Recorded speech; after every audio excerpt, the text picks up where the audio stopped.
1/5 plus 1/2.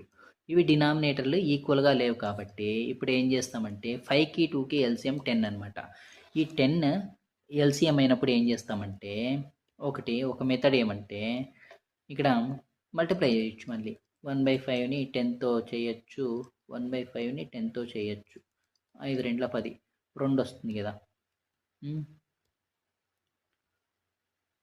2 plus ఈ 1/2ని కూడా ఇంకో ఫ్రాక్షన్ కదా ఇది. 1/2ని 10తో మల్టిప్లై చేస్తా. 2 1 2 5 5 వస్తుంది. సో ఇది 2 ఇది 5. 2 ప్లస్ 5 ఆన్సర్ అనేది ఏమి 7.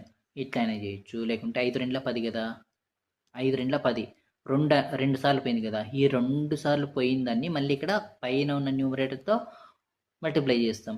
సో 5 2 10 2 1 2 ప్లస్ ఇక్కడ 2తో 10 ఎక్కడ వస్తుందంటే 2 5లలో వస్తుంది. 5తో మళ్ళీ న్యూమరేటర్ని చేస్తాం.